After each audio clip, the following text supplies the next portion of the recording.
Shalom, selamat sore Bapak Ibu Saudara yang dikasih dalam Tuhan. Shalom, haleluya, puji nama Tuhan. Kita akan siapkan hati kita untuk kita memberi yang terbaik pada Tuhan pada sore hari ini. Kita akan terlebih dahulu berdoa. Terima kasih Tuhan buat sore hari ini. Kami ada oleh karena anugerah Tuhan. Kami ada oleh karena kasih karunia-Mu. Dan kami siapkan hati kami untuk memuji-muji nama Tuhan. Karena kami tahu kami akan menerima berkat daripada Tuhan melalui kebenaran firman-Mu. Dan biarlah kami boleh menyukakan hati Tuhan, memberikan pujian yang terbaik bagi Engkau. Terima kasih Tuhan Yesus. Terima kasih Bapa. Dalam nama-Mu yang kudus, kami mulai ibadah sore hari ini dan kami serahkan di dalam tangan kuasa. Haleluya. Amin. Haleluya. Angkatlah suaramu dan puji nama Tuhan. Haleluya.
Karena di dalam Tuhan kami aman. Amin. Denganmu Tuhan. Haleluya.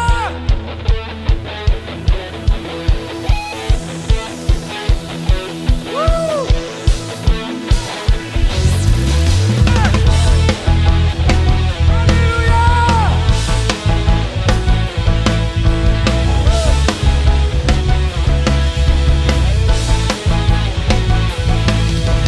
Tak pernah ku ragu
Seperti Bapa sayang anaknya, demikianlah Engkau mengasihiku.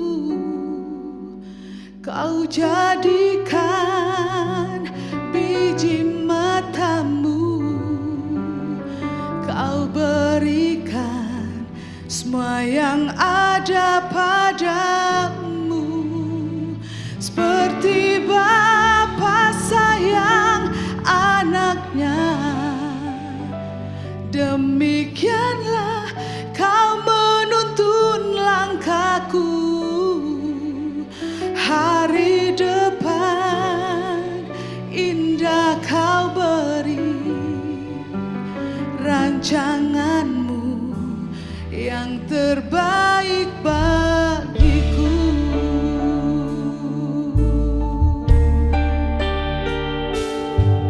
Bapa, besar sungguh kasih setiamu, nyata sungguh perlindunganmu, tak satu kuasa mampu pisahkan aku dari kasih-Mu. Bapa, ajarku selalu hormati-Mu, ajarku turut perintah-Mu, berikan ku hati ku menyembah-Mu dan bersyukur setiap waktu. Seperti Bapa sayang anaknya, demikianlah Engkau mengasihiku. Kau jadikan kami Tuhan, Kau jadikan biji matamu, Kau berikan semua yang ada padamu. Seperti Bapa sayang anaknya, demikianlah Kau menuntun langkahku. Hari depanku Tuhan, hari depan indah Kau beri, rancanganmu yang terbaik bagiku. Terima kasih Bapa. Bapa, besar sungguh kasih setiamu, nyata sungguh perlindunganmu, tak satu pun kuasa sanggup pisahkan aku dari kasih-Mu. Bapa, Bapa, ajarku selalu hormati-Mu, ajar aku Tuhan, ajarku turut perintah-Mu, berikan ku hati yang menyembah-Mu dan bersyukur setiap waktu. Haleluya. Bapa sayang anaknya, ya Tuhan, demikianlah Engkau mengasihi. Kau jadikan kami biji mata-Mu Tuhan, ya Bapa. Kau beri yang terbaik Tuhan, semua yang ada pada. Seperti Bapa sayang anaknya, demikianlah Kau menuntun langkah. Dan kami percaya hari depan kami,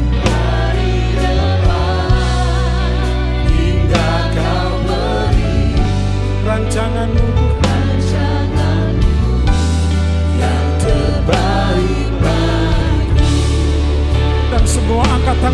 hadapan Bapa, katakan semua.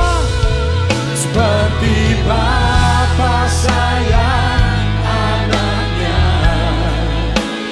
demikianlah Engkau mengasihiku. Kau jadikan biji matamu, Kau berikan semua yang ada padamu Tuhan.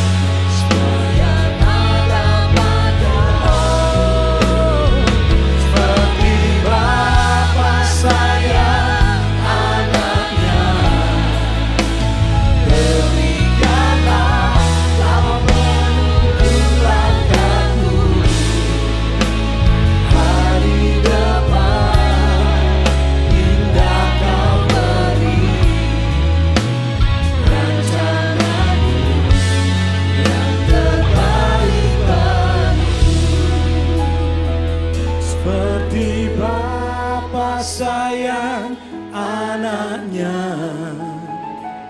demikianlah Engkau mengasihiku. Kau jadikan biji matamu, Kau berikan semua yang ada padamu. Seperti Bapa sayang anaknya, demikianlah Kau menuntun langkahku. Hari depan indah Kau beri, rancanganmu yang terbaik bagiku. Seperti Bapa sayang anaknya, demikianlah Engkau mengasihiku. Kau jadikan kami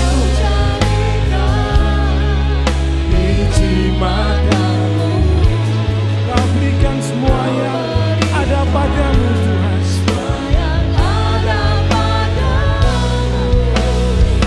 seperti Bapa sayang anaknya,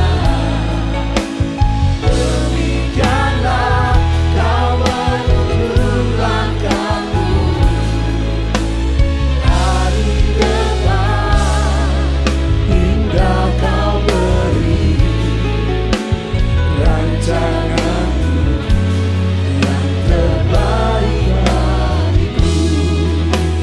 Hari depan indah Kau beri, rancanganmu yang terbaik bagiku. Hari depan indah Kau beri, rancanganmu yang terbaik bagiku.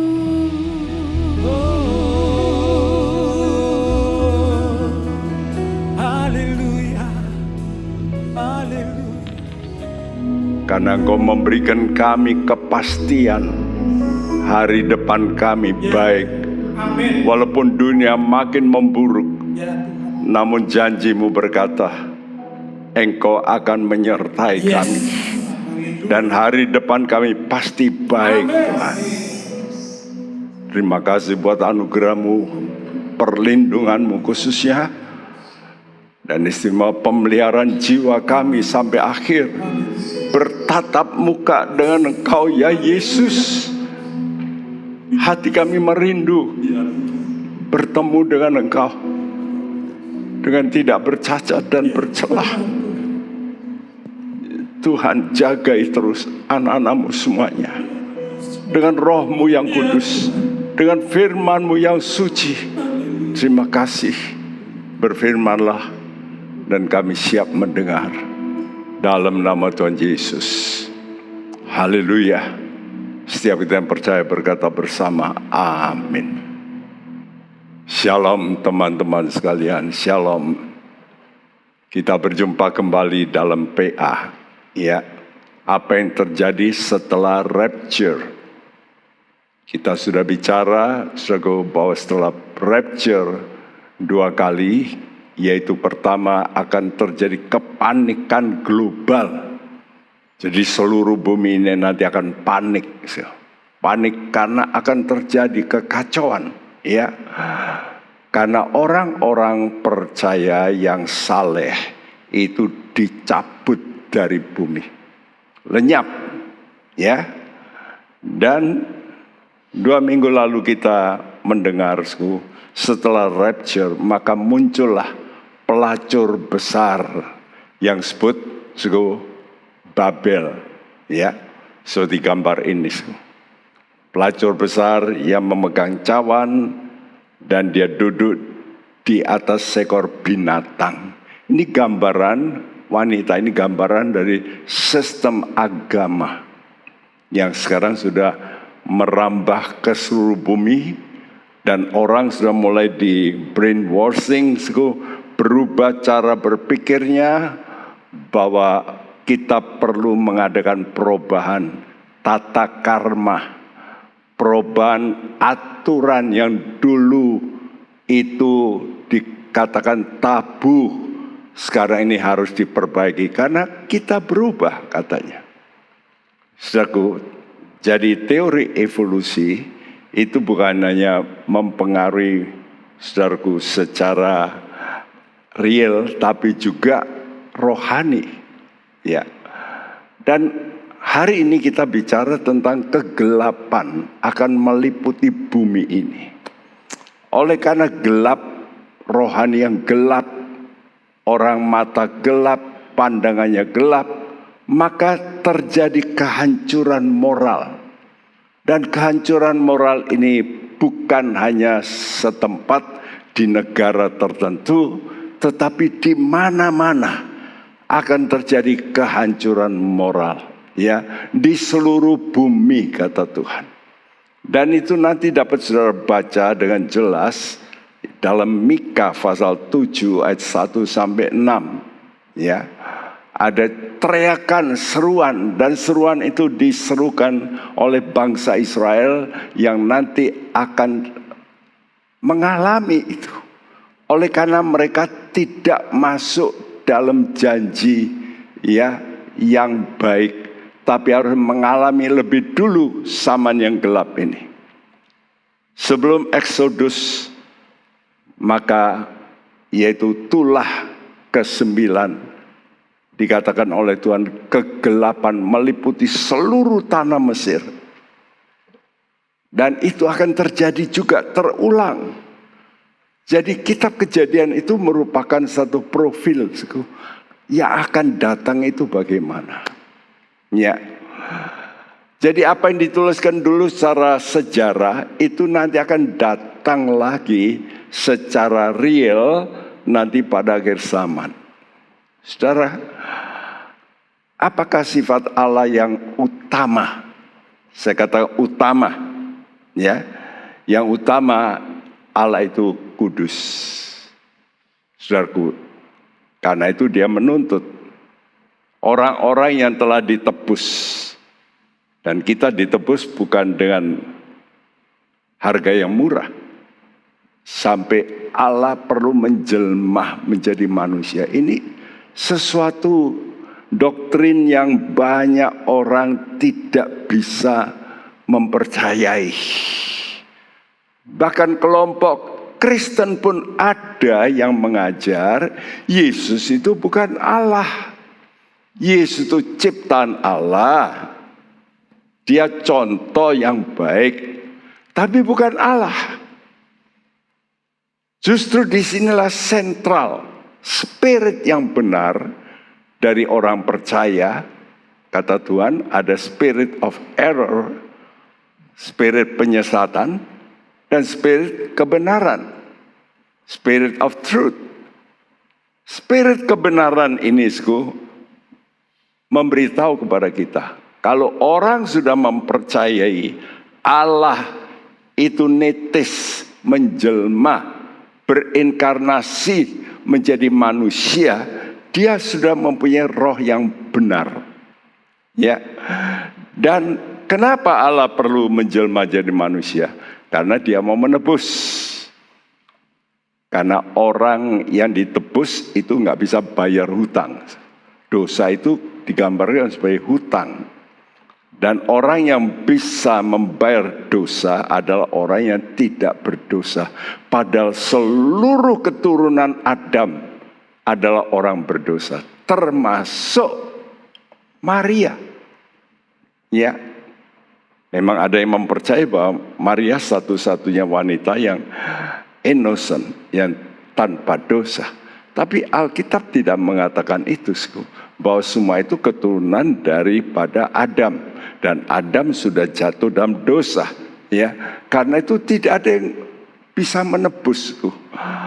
Bagaimana orang yang banyak hutang ditebus oleh orang yang hutang? Ya nggak mungkin lah. Jadi mesti orang yang tanpa hutang, tanpa dosa. Dan itu Allah menjelma jadi manusia. Ini suatu perkara yang terbesar. Yang harus kita mengerti tentang kasih. Karena itu saya tuliskan di sini, pengorbanan Yesus kalau dihargai, itulah kasih dari Allah untuk kita. Dan itu yang menyebabkan kita bisa berubah. Tanpa saudara merasakan kasih Allah yang sudah lebih dulu memberikan nyawanya untuk kita. Memberikan bukan hanya nyawa tapi harkatnya, ya, hakikinya sebagai Allah. Dia kosongkan. Dia mau menjelma menjadi manusia. Saudaraku, dia kosongkan untuk sementara karena dia harus menjelma jadi manusia. Nah, 1 Petrus 1 ayat 14-16 berbunyi, Hiduplah sebagai anak-anak yang taat dan jangan turuti hawa nafsu yang menguasai kamu pada waktu kebodohanmu. Tetapi hendaklah kamu menjadi kudus di dalam seluruh hidupmu, sama seperti Dia yang kudus yang telah memanggil kamu. Sebab ada tertulis, kuduslah kamu sebab aku kudus. Banyak orang Kristen mau jadi Kristen tapi tidak mau hidup kudus. Itu aneh. Saya kan aneh karena nggak mungkin dia masuk surga. Karena Tuhan berkata, tanpa kekudusan seorang pun tidak dapat memandang Allah. Bagaimana bisa masuk surga? Karena itu kita sebagai anak dari Bapa yang sudah melahirkan kita dengan darahnya, ya, lalu memberikan spiritnya seperti bayi, dia itu mesti tanda kelahiran itu mesti darah. Lalu dia bisa teriak, ada spirit, ya, dan itu yang membuat kita ini bisa taat. Ketaatan kita karena kasih Allah. Ini harus kita sadari. Kenapa banyak orang tidak bisa menurut firman Tuhan yang gak enak, memang menurut daging, ya, bertentangan dengan nafsu di sini, ya. Pada waktu kebodohan kita, kata Tuhan, kita ini bodoh kalau kita tetap mengikuti nafsu kita. Tapi hendaklah kamu menjadi kudus. Di mana? Dalam seluruh hidupmu. Perhatikan. Jadi kudus itu bukan hanya lepas dari seks yang tidak benar, hanya pernikahan yang kudus. Tapi soal duit, soal kecemburuan, soal marah, dan masih banyak yang lain. Ya, sebab diminta oleh Tuhan kudus dalam seluruh hidupmu. Karena tertulis, kuduslah kamu sebab aku kudus. Jelas. Namun saya sudah terangkan 2 minggu lalu, munculnya ajaran New Age Movement ini, kegerakan zaman baru. Mereka mempunyai dalil, 10 dalil yang sudah saya terangkan 2 minggu lalu. Anda yang belum mendengar, coba ya unduh ya akan 2 minggu lalu yang bicara tentang pelacur besar muncul. Ada 10 hukum juga yang dia keluarkan. Dan dalil pertama dari hukum ini, keluarkan Allah dari doa. Dan doa dari sistem edukasi. Ini dididik dari kecil. Karena itu sekarang juga di mana-mana negara-negara itu mulai pikir, lihat ya, yang tidak beragama malah baik. Ya, saudaraku, dan mereka condong untuk menyingkirkan. Dan Amerika yang dulunya dibangun di atas satu keyakinan, uang dolar mereka, in God we trust. Itu tulisan. Sampai sekarang masih ada itu. In God we trust. Memang pendirinya betul-betul saat itu bergantung sama Tuhan. Tapi setelah itu makin pudar. Dan waktu persis samanya Kennedy waktu itu, saudaraku, maka dia setujui apa yang diusulkan oleh Jaksa Agung untuk tidak boleh di sekolah diajar tentang doa. Dan sejak itu dihapus, saudaraku. Jadi kita melihat ada sesuatu yang penting bagi kita untuk teguh, yaitu keyakinan kita adanya Allah yang mengasihi, yang menyuruh ya salah satu pribadi Allah kedua ini turun ke dunia. Dan yang kedua yang ditakuti iblis itu doa. Karena itu kita anak-anak Tuhan harus betul-betul punya keyakinan kasih Allah. Ya, bagaimana Yesus yang begitu mengasihi kita. Dan kedua, kita harus berdoa. Ini harus kita jaga dengan baik. Dan iblis sekarang merebut generasi Z, ya, zaman akhir ini.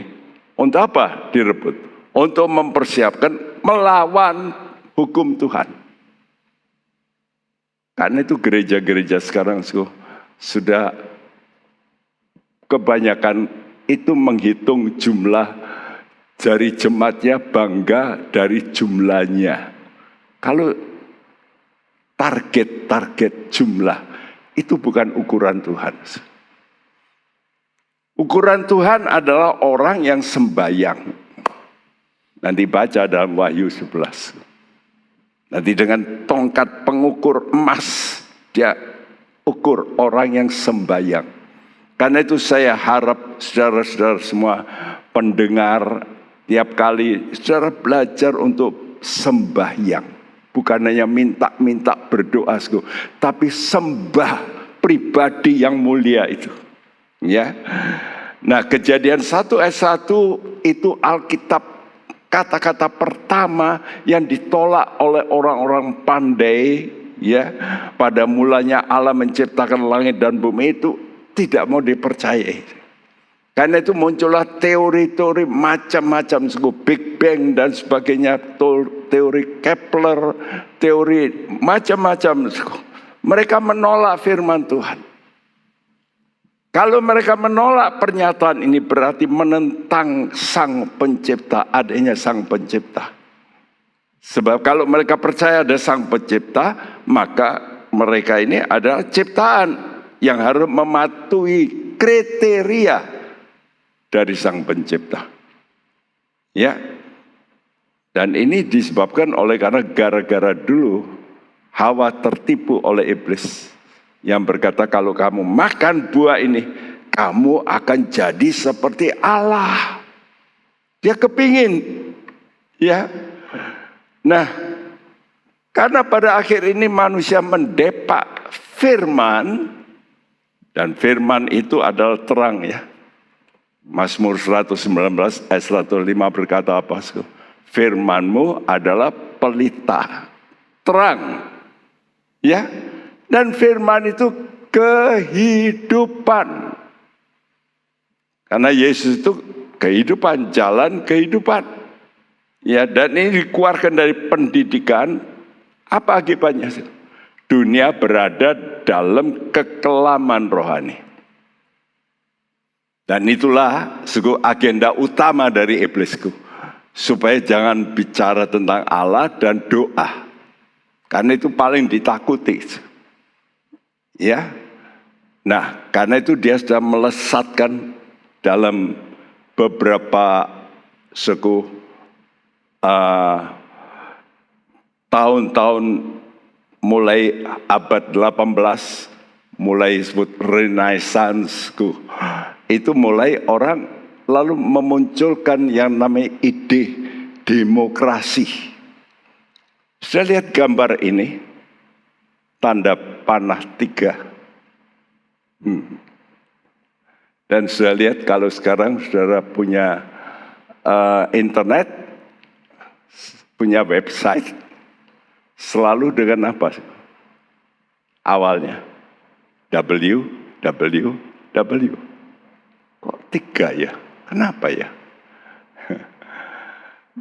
Dan saya lihat gambar yang merah itu untuk menusuk ya. Itu 3 anak panah. Itu sudah dilesatkan dalam sistem iblis menggiring manusia, alam pikirannya. Pertama demokrasi, iya ya. Dulu raja-raja, semua raja. Itu kan seorang, nggak enak. Kita mesti demokrasi, rakyat. Kedengarannya sih baik. Dan rakyat setuju pasti. Kenapa setuju? Karena rajanya tidak baik. Coba kalau rajanya baik terus. Wah, mereka senang seperti zamannya Daud. Orang berkata, wah Daud hebat. Ya, lalu muncul yang kedua dan ini kelihatannya sepele, humanisme. Gak boleh begitu, itu kan gak manusiawi. Jadi yang mesti manusiawi. Kalau hukum Tuhan itu apa? Mati. Bahkan Alkitab menulis nanti di neraka itu orang akan disiksa kekal. Dan banyak agama Kristen juga yang tidak mempercayai ada api siksaan yang kekal. Aneh. Kristen, yes, Kristen. Besar denominasinya. Besar sekali.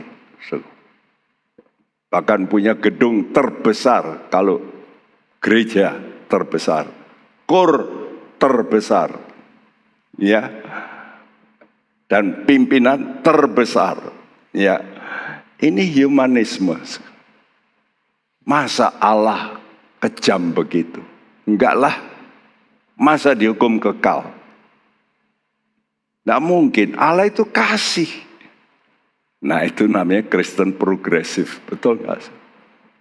Ya tapi bukan progresif. Saya berkata itu bukan progresif.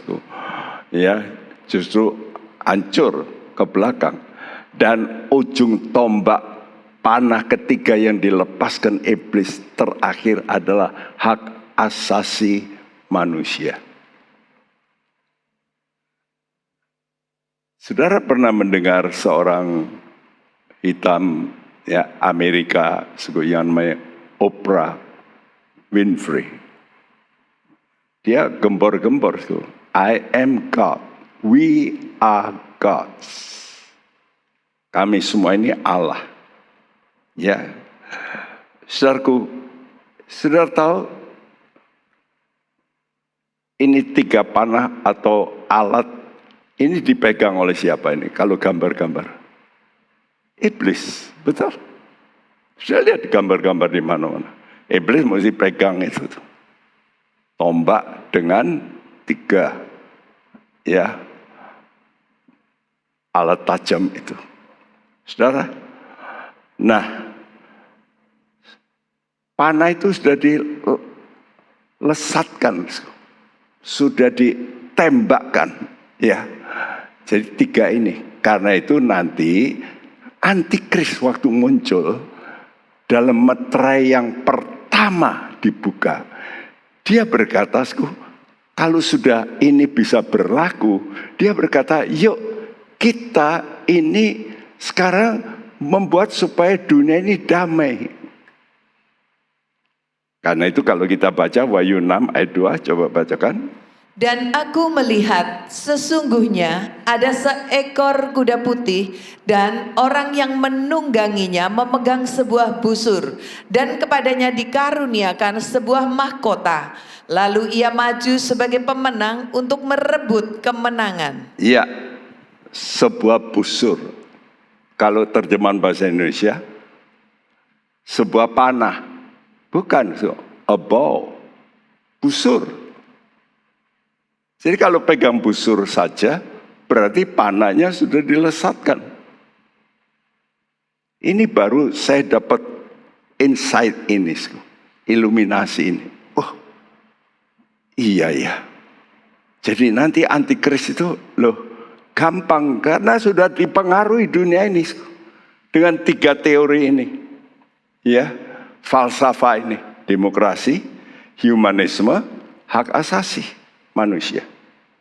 Saudara, dan kita tahu kalau saudara baca kitab Wahyu, memang ada Babylon politik, Wahyu 16, karena antikris itu pasti seorang tokoh politik. Lalu dunia ini dikuasai oleh sistem agama yang disebut Babylon agama, Wahyu 17. Lalu dunia ini juga dikuasai oleh Babylon ekonomi. Ya, saudaraku, Wahyu 18. Kenapa bisa begitu? Karena ini cara mendapat nama. Orang kalau bisa pegang politik, number 1, namanya tinggi. Wah, dia betul-betul diperhatikan. Ya, kalau dia bisa menjadi tokoh agama, wah, hebat. Karena orang akan nurut. Kalau dia adalah orang yang kaya raya, pasti dihormati. Ya. Jadi sebenarnya, agenda politik ini pertama dengan demokrasi. Nah, sekarang dalam dunia ini, agama ini termasuk agama Kristen, Babylon agama, tersusup dengan humanisme. Karena itu banyak orang Kristen juga, masa Allah itu kejam begitu, hukuman kekal. Masa toh Allah menghukum manusia sampai menjerit-jerit kekal selama-lamanya. Tidak masuk akal. Allah itu kasih. Karena dia juga petik Alkitab. Lihat tuh, Alkitab menulis begitu, Allah itu kasih. Nah, pengajaran yang tidak seimbang itu begitu. Padahal Yesus sendiri berkata, lebih baik kamu congkil matamu dan kamu buta tapi masuk sorga. Betul nggak? Kamu potong tanganmu, hanya tangan satu tapi masuk sorga. Itu perkataan yang betul-betul serius. Nah, jadi humanisme ini mempengaruhi agama. Karena itu disebut agama. Kita ini jangan sampai beragama saja. Kalau kata agama A itu berarti tidak, agama itu kacau, tidak kacau. Jadi tujuan manusia itu membentuk agama. Ya seperti ini, Candi Babel. Makanya disebut Babylon agama.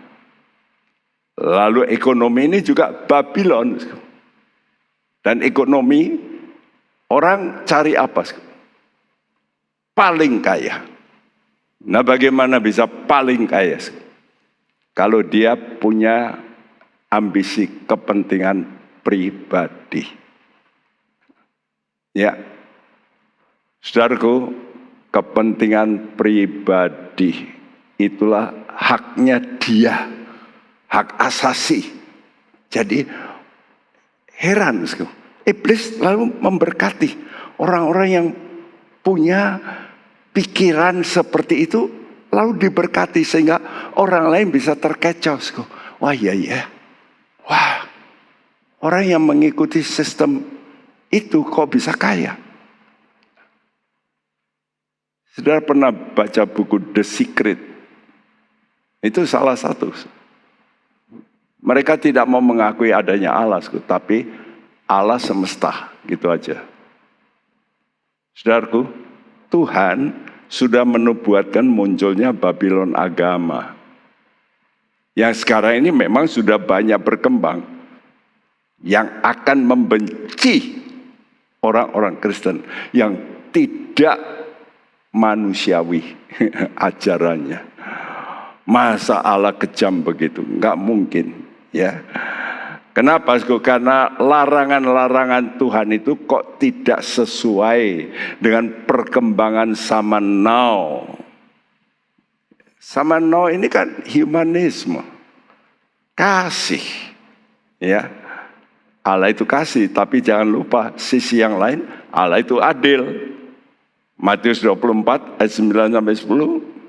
Pada waktu itu kamu akan diserahkan supaya disiksa, dan kamu akan dibunuh dan akan dibenci semua bangsa oleh karena namaku.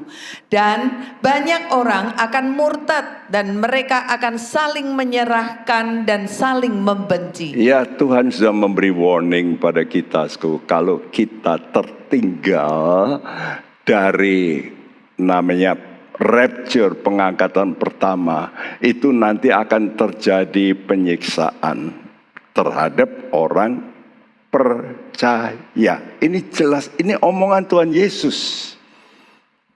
Ya, kamu akan dibenci oleh semua bangsa karena namaku. Nama Yesus. Di dunia itu akan membenci pengikut Kristus.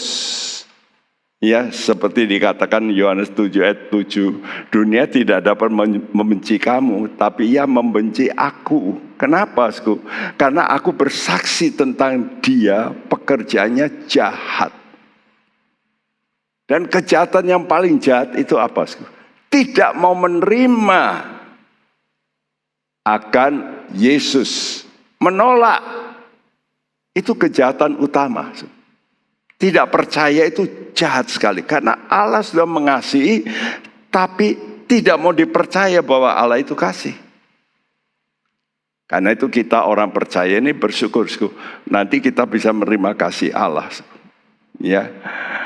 Dalam Yohanes 3 ayat 19-20, dan Tuhan berkata juga, inilah hukumnya. Terang itu sudah datang, tapi manusia lebih suka gelap daripada terang. Kenapa? Sebab perbuatannya gelap. Ya. Siapa yang berbuat jahat membenci terang. Jadi pencuri kalau menggangsir rumah saudara, terus saudara senteri, wah dia marah. Tidak senang, ya. Karena itu sekarang kalau orang membongkar kejahatan itu bisa dibunuh. Terjadi juga di Indonesia, bukan? Ya, hakim dibunuh, tokoh KPK lalu yang benar lalu disikat, disingkirkan, dibenci. Dan ini terjadi. Oleh karena itu kita mesti hati-hati. Ini pernyataan Tuhan, bahwa pelacur besar ini memang akan membunuh orang-orang kudus. Ya, ini sudah dinubuatkan oleh Tuhan. Ya, dan saya petik dari kitab Mika lagi, ya, pasal 7 ayat yang kedua yang berbunyi, Orang saleh sudah hilang dari negeri, dan tiada lagi orang jujur di antara manusia. Mereka semuanya mengincar darah, yang seorang mencoba menangkap yang lain dengan jaring. ya, orang saleh sudah hilang. Hilang itu mestinya dalam terjemahan. Saya punya Alkitab yang terjemahan yang lebih baik. Itu disebut orang saleh sudah lenyap. Ya. Atau sudah pergi begitu. Dari negeri, dari bumi. Ya. Tidak ada lagi orang jujur. Nah itulah waktu rapture. Karena kata Tuhan bahwa gereja kamu adalah terang dunia. Kalau terang ini diangkat, dunia jadi apa? Gelap pasti. Dan apa akibat gelap? Ngincar darah, membunuh. Dan saya lihat gambar ini, bahwa wanita ini duduk di atas binatang yang berkepala 7. Itu menggambarkan sistem ya dari agama yang sekarang dipercayai, yaitu lebih banyak condong kepada humanisme daripada hukum Allah. Babylon agama itu akan bekerja dengan antikris yang digambarkan sebagai binatang, ya, dikatakan akan mabuk darah. Wow, karena itu saya seringkali berpikir, bagaimana ya cucu-cucu saya ini, anak-anak saya jemaat yang saya pimpin, apakah sudah mau benar-benar ya, ayo tinggal waktunya sedikit, jaga supaya bisa ngalami ya namanya buah sulung gereja yang diangkat lebih dulu. Kalau enggak, kita akan mengalami yang namanya pasti sengsara. Saya ulang-ulangi gambar ini. Jadi buah sulung gereja kiri ya, kalau terangkat maka gelap dunia ini, maka terjadi permulaan sengsara. Nah, permulaan sengsara ini oleh wanita pelacur tadi. Setelah itu, nanti ternyata wanita pelacur, orang-orang yang mempercayai dirinya Allah, I am God, ya, itu nanti akan justru dibunuh oleh antikris. Itu nanti akan kita bicarakan, karena itu di tengah-tengah itu antikris menyatakan diri sebagai Allah. Loh, jangan kamu nyatakan dirimu Allah. Aku Allah, kamu sembah aku. Nah, orang-orang yang ngikuti namanya New Age Movement nggak mau. Enggak, kami juga Allah. Mereka dibunuh. Karena itu akan terjadi yang namanya sengsara besar di dunia ini. Khususnya bagi orang Israel. Memang Tuhan membuat ini untuk membuat janji Tuhan itu bisa genap. Israel bangsa nanti akan bertobat. Dan cara bertobat mereka harus melalui sengsara. Karena itu saya harap saudara jangan seperti bangsa Israel yang bandel. Punya Alkitab, orang Israel itu punya Alkitab, punya hukum Taurat. Punya janji-janji Tuhan, tapi tidak mau mempercayai Yesus. Padahal janji-janji dalam kitab Taurat pun sudah dituliskan akan muncul seorang nabi yang harus kamu patuhi, yaitu Yesus. Tapi mereka nggak mau. Ya, saudara, karena itu coba kita baca apa yang akan terjadi, yang akan datang. Wahyu 17 ayat 5-7, 2 minggu lalu saya terangkan tentang pelacur besar itu dalam ayat 1-4. Sekarang coba ayat 5-7. Dan pada dahinya tertulis suatu nama, suatu rahasia. Babel besar, ibu dari wanita-wanita pelacur dan dari kekejian bumi. Dan aku melihat perempuan itu mabuk oleh darah orang-orang kudus dan darah saksi-saksi Yesus. Dan ketika aku melihatnya, aku sangat heran. Lalu kata malaikat itu kepadaku, "Mengapa engkau heran? Aku akan mengatakan kepadamu rahasia perempuan itu dan rahasia binatang yang memikulnya, binatang yang berkepala 7 dan bertanduk 10 itu." Ya, saudaraku, jadi Alkitab sekarang mau memberitahu kepada kita ini loh yang akan datang. Ya, bahwa Babel besar, ibu, ini berarti Babel agama. Ya, Babel agama ini akan mabuk darah orang-orang kudus dan saksi-saksi Yesus, jelas. Karena itu kalau peristiwa setelah rapture, saudara siap-siap. Kebanyakan dari orang nanti akan harus bayar menjadi martir. Ini pernah terjadi pada zaman Roma dulu. Ya, banyak orang harus martir matinya. Nah, ada perbedaan yang mencolok, ya, dari pengikut Kristus dan pengikut iblis. Dan hal ini akan makin nyata pada akhir zaman, ya, yaitu semakin kudus atau semakin cemar. Karena itu kita punya tugas. Tugas kita ini, saudara, perhatikan, ini tanggung jawab Anda masing-masing ya. Ini bukan lagi tanggung jawab Tuhan. Karena Tuhan sudah perintahkan, kalau kita tidak mengerjakan, itu salah kita sendiri. Jadi saudara masih kudus dalam segala hal. Ya, bukan hanya soal seks, tapi uang. Lalu soal, ya, keinginan-keinginan yang bahaya. Hati-hati, saya pun harus terus mengontrol diri saya sendiri. Ya, kerjakanlah keselamatanmu sendiri. Banyak orang berpikir saya sudah selamat, tidak apa-apa. Tapi kata Tuhan apa? Kamu juga harus ngerjakan. Wahyu 22 ayat 11. Barang siapa yang berbuat jahat, biarlah ia terus berbuat jahat. Barang siapa yang cemar, biarlah ia terus cemar. Dan barang siapa yang benar, biarlah ia terus berbuat kebenaran. Barang siapa yang kudus, biarlah ia terus menguduskan dirinya. Jelas ini kan suatu perintah. Ya, barang siapa yang kudus, kita sudah dikuduskan oleh darah Yesus. Tapi apakah betul-betul kita sudah kudus full? Belum toh. Apa yang belum? Spiritmu sudah, tapi jiwamu belum. Ya. Dan ini tugas kita, jelas akan terjadi peningkatan, ya. Makin kudus atau makin cemar. Lihat sekarang di dunia.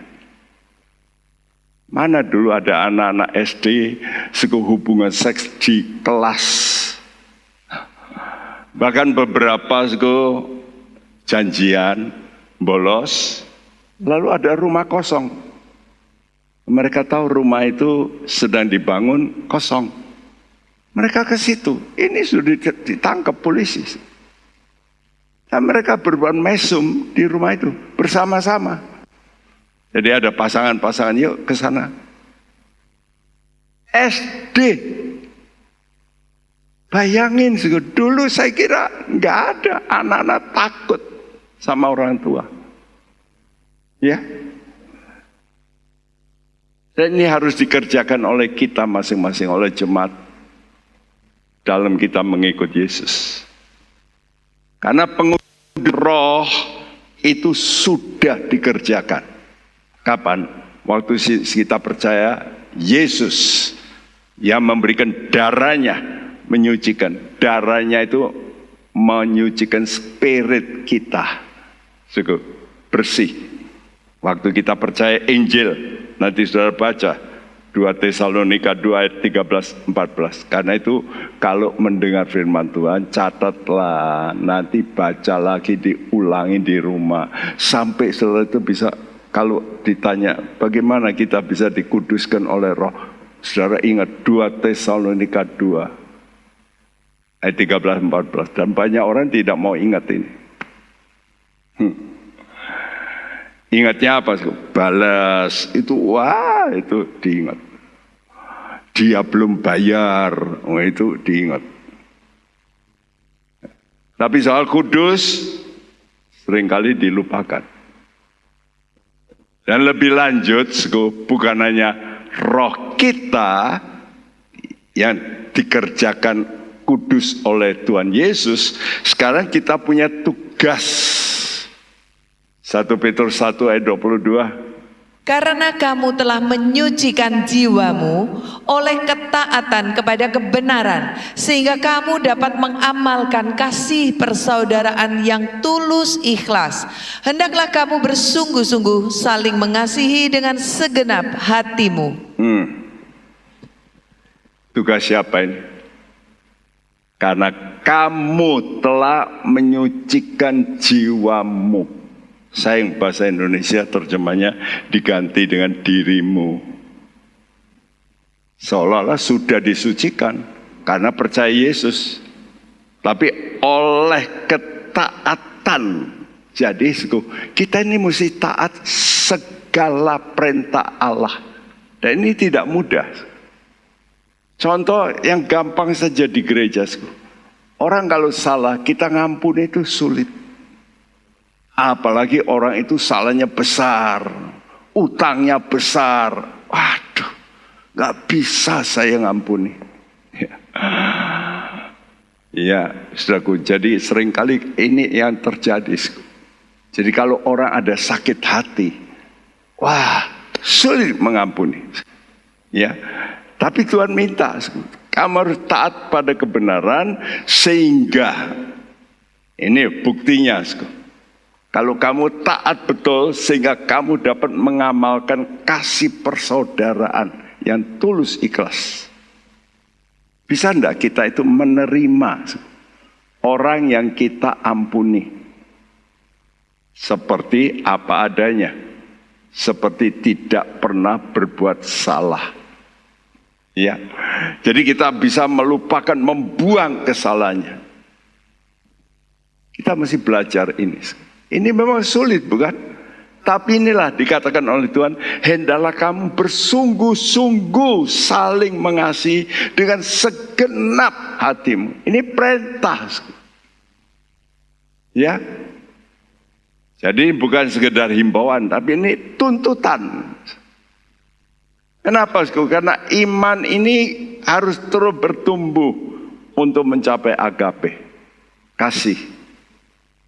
Kata Tuhan, orang yang sudah mencapai kasih, dia pasti sudah berpindah dari maut pada hidup. Itu pasti. Jadi pasti masuk surga. Yes.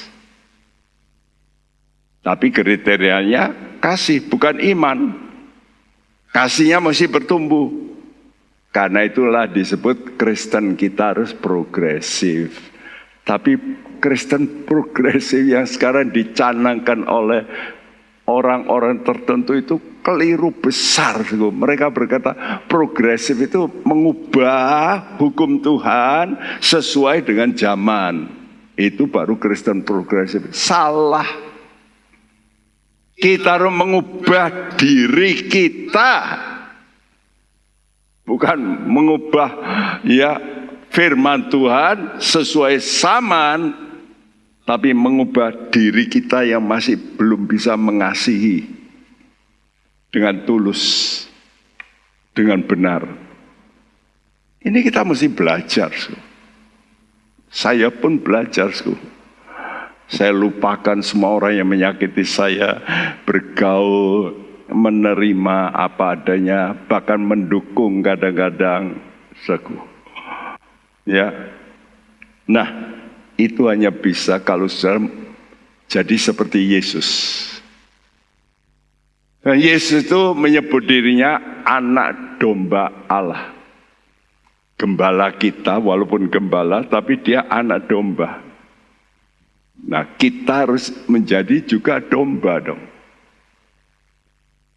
Nah, apa syarat saudara menjadi dombanya Tuhan? Ini syarat. Ini harus ini. Betul enggak? Kalau kita mau digembalakan oleh Yesus sebagai gembala, apa janji Tuhan? Dalam Mazmur 23, Tuhanlah gembalaku, maka aku tidak akan kekurangan. Saya masih tanda tanya, kalau orang sampai kekurangan sukacita, kekurangan ya mungkin juga makan. Saya pikir, masa tuh? Kata Tuhan, lihat itu bapakmu, ya burung-burung saja dipelihara. Masa kamu tidak? Jadi kalau orang sampai tidak kurang makan, nggak bisa makan, nggak punya duit, loh kenapa gitu loh? Kok nggak meriksa dirinya? Yang pertama, kalau kita mau jadi domba, itu harus mendengar suara gembala.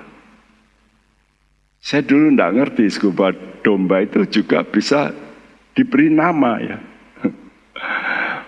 Saudara, kalau ke New Zealand waktu itu saya diajak oleh keluarga yang membelikan tiket, lalu ke New Zealand, lihat domba-domba yang ribuan, lalu ada pertunjukan show domba. Lalu dia panggil domba, namanya gitu. Lalu dia sediakan kursi, sit, duduk dia. Namanya itu dipanggil. Bisa. Kenapa, Sku? Karena mendengar. Lalu kata Tuhan yang kedua, Sku, domba ini harus mengikuti kemana gembala itu pergi. Karena domba itu harus dipimpin untuk mencari rumput yang baik. Karena rumput setelah dimakan kan habis. Kemana yang berikut? Setelah pulang kandang, besok dilepaskan lagi, kemana? Domba itu binatang yang bodoh, nggak tahu jalan. Kalau anjing tahu jalan, tapi domba nggak ngerti. Bahkan buku yang saya buat, Kristen Domba, kalau dia lagi sudah gemuk, makan banyak, perutnya akan makin besar. Lalu ada cekungan tanah, dia tidur di situ, plek, persis. Perutnya itu bisa ditempelkan di cekungan, waduh enak dia tidur. Tapi setelah itu nggak bisa bangun. Itu kalau nggak ada gembala yang membangunkan, ya di situ mati. Ya. Jadi domba ini harus mengikuti jejak gembala. Nah, dalam Yohanes 10 ayat 4 dikatakan, domba akan mengikuti karena mengenal suara. Karena itu kita mesti mengenal firman Tuhan dengan baik. Ayo baca Alkitab, mau coba diingat-ingat. Aduh, lupa.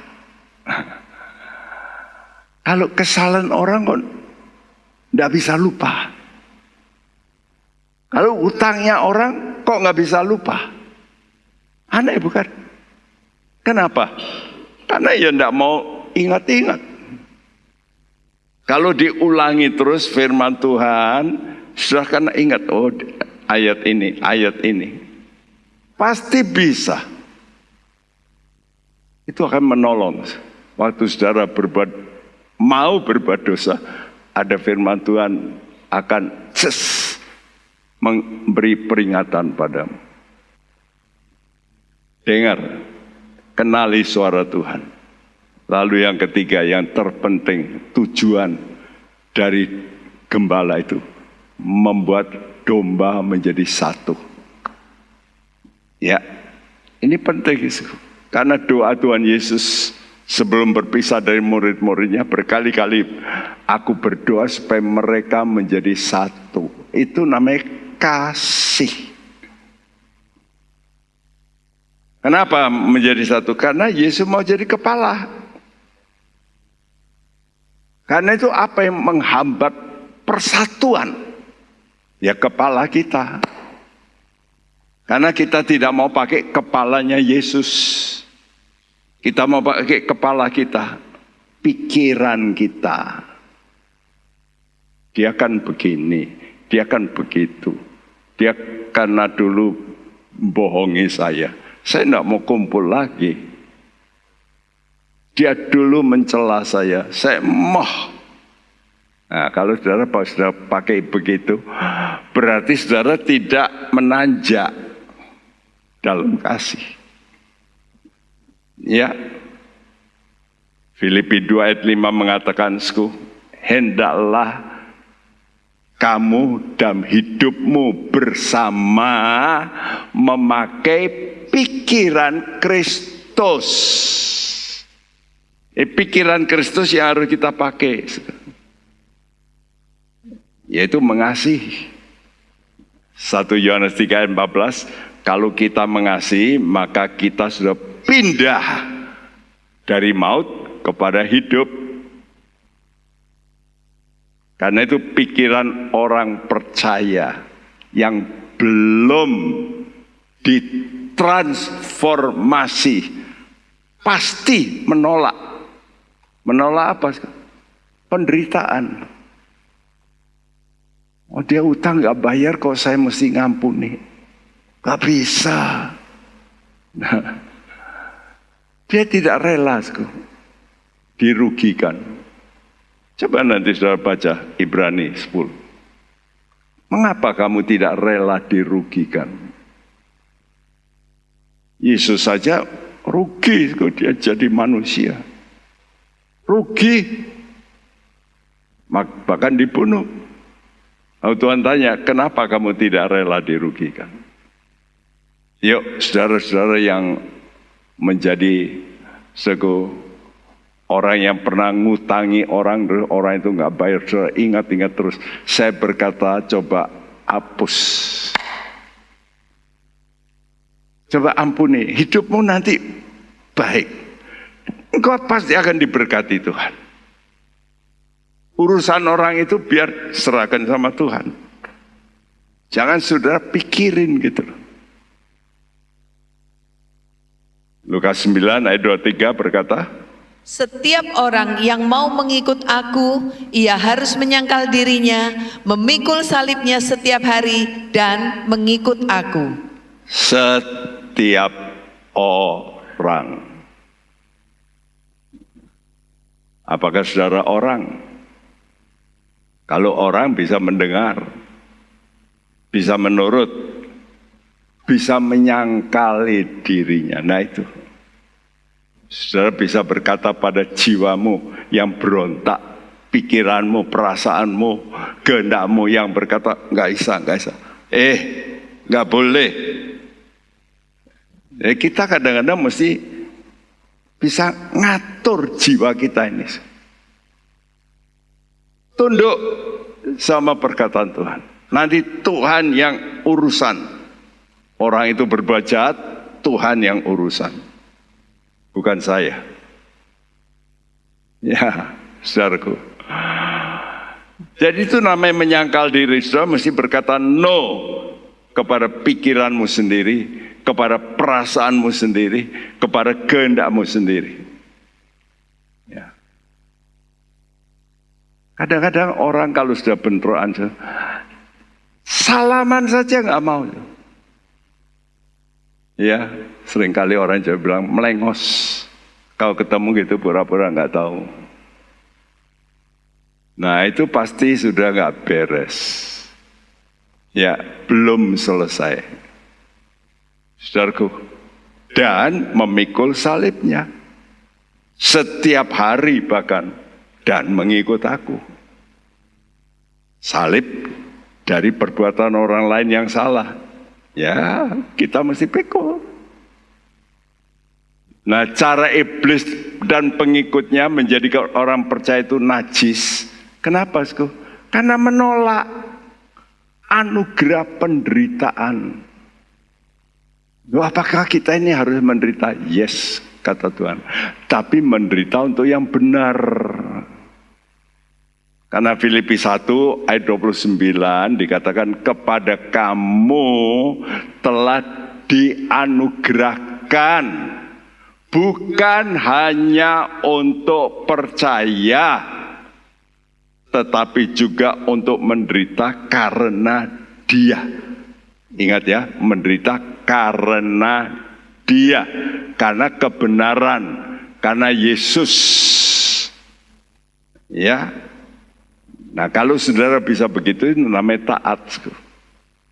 Tadi kita sudah baca 1 Petrus 1 ayat 22, kamu akan menguduskan dirimu. Ya, karena itu Yesus waktu menyatakan kepada murid-muridnya bahwa dia akan pergi ke Yerusalem dan menanggung banyak penderitaan dari tua-tua, imam-imam kepala, ahli-ahli Taurat, lalu dibunuh dan dibangkitkan hari ketiga. Waktu Petrus dan teman-temannya mendengar itu, dia berkata, Tuhan, kiranya Allah menjauhkan itu. Jangan sekali-kali. Apa kata Tuhan? Yesus berpaling dan berkata pada, ya ini dibacakan ayat 23. Maka Yesus berpaling dan berkata kepada Petrus, enyahlah iblis, engkau suatu batu sandungan bagiku, sebab engkau bukan memikirkan apa yang dipikirkan Allah, melainkan apa yang dipikirkan manusia. Jadi ada 3 pikiran. Pikiran Allah. Pertama, pikiran Allah apa? Keselamatan jiwamu. Itu Allah memikirkan. Ya, dia memberikan hidupnya untuk maksud ini, supaya kamu ini selamat. Itu pikiran Allah. Pikiran manusia, bagaimana saya nikmat hidup dalam dunia ini. Atau anak Tuhan, pikir hidup yang akan datang mulia. Nah, sekarang saudara pilih yang mana? Pikiran manusiamu hanya nikmat di bumi, tidak mau menderita, atau saudara mikirkan hidup yang akan datang yang mulia. Ini terserah, ini kan pikiran. Pikiran itu kan bisa ke kanan, bisa ke kiri, tergantung Anda. Ketiga, pikiran iblis. Kata Tuhan, gembala itu akan datang supaya hidup berkelimpahan.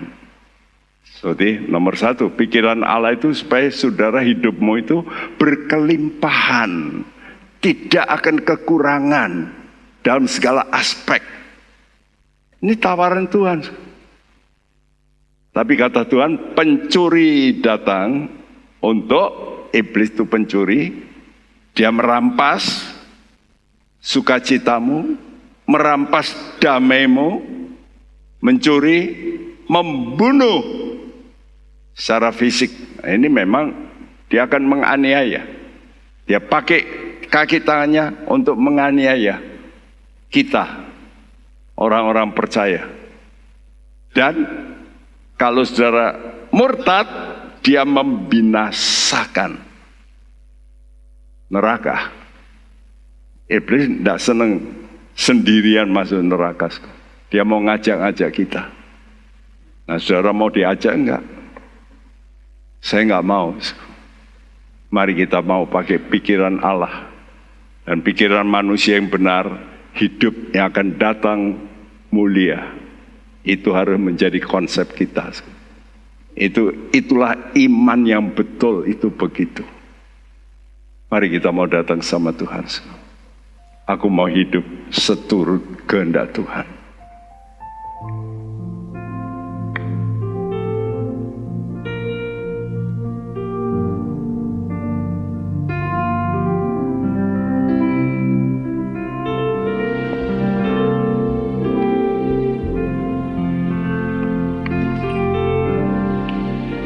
Ku mau hidup seturut kehendak Tuhan. Ku mau memberi semua yang ku dapat berikan. Ku mau cinta Dia lebih dari semua. Ku mau belajar membalas kasih-Nya. Ku mau hidup, ku mau hidup seturut kehendak Tuhan. Ku mau memberi semua yang ku dapat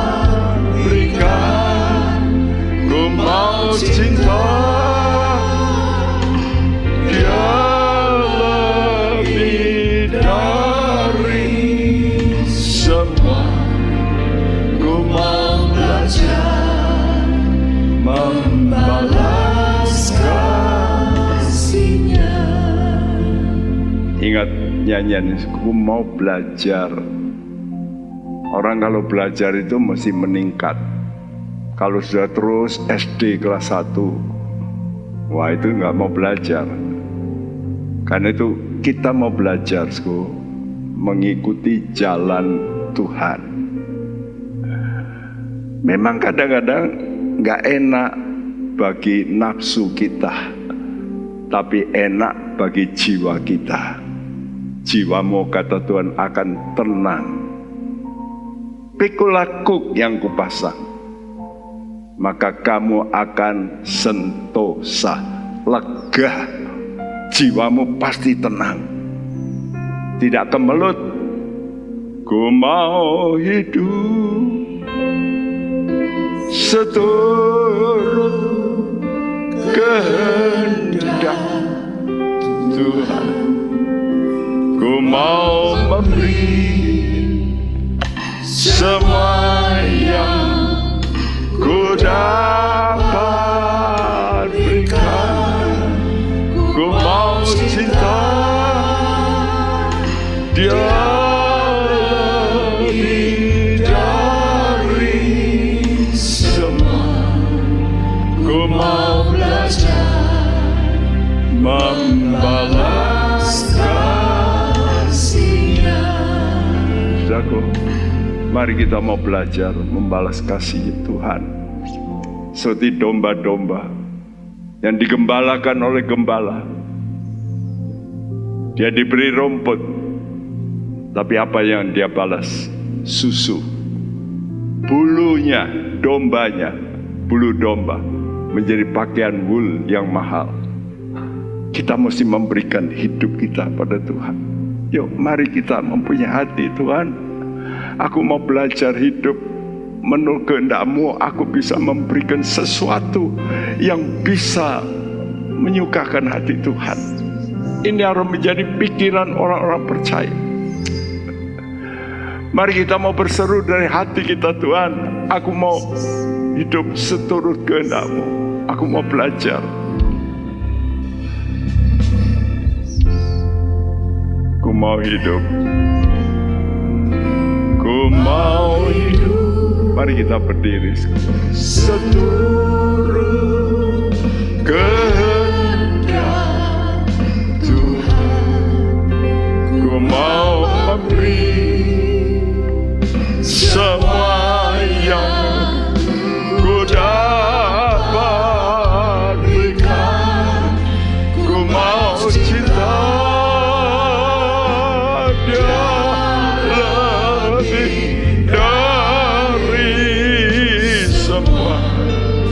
Ku mau belajar membalas kasih-Nya dari hatimu, dari jiwamu yang sungguh. Ku mau hidup seturut kehendak Tuhan. Ku mau memberi semua yang ku dapat berikan. Ku mau cinta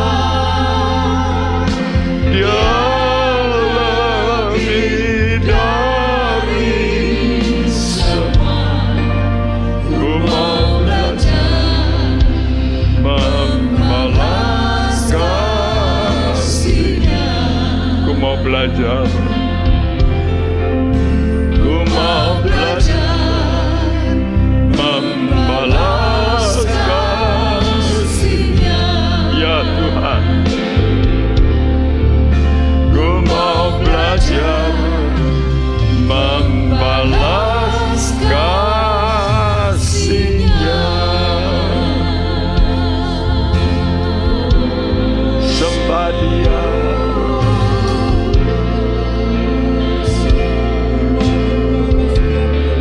Berikrar kepada Tuhan. Ini hidup kami, ya Tuhan.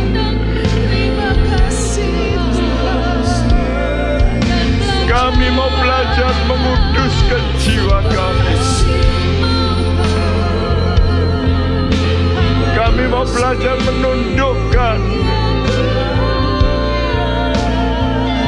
khususnya pikiran kami kepadamu. Yesus, Engkau pembaptis dengan Roh. Baptis kami lagi.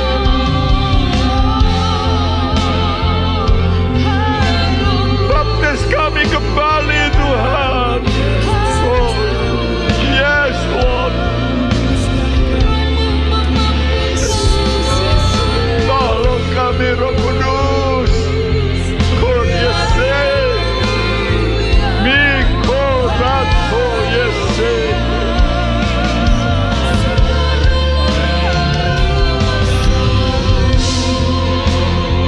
Haleluya, haleluya.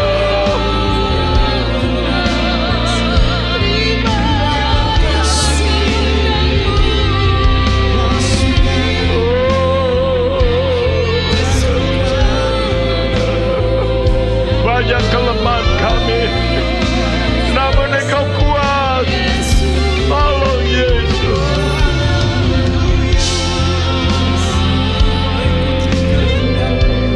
Korea Labase.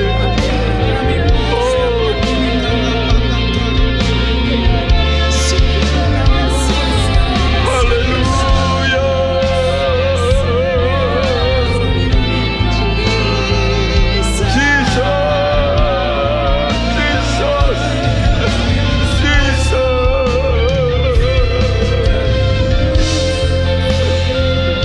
Kami serukan nama-Mu, Yesus.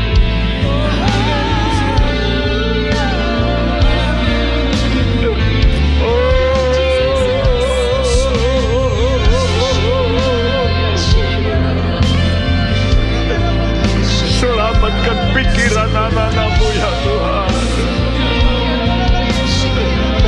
Selamatkan kami, ya Tuhan.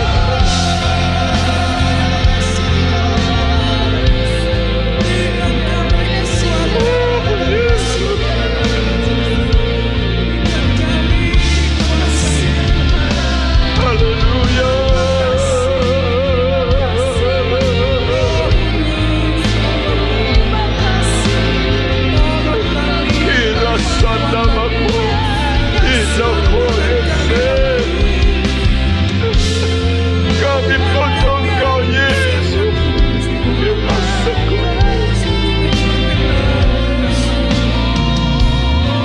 Haleluya, haleluya.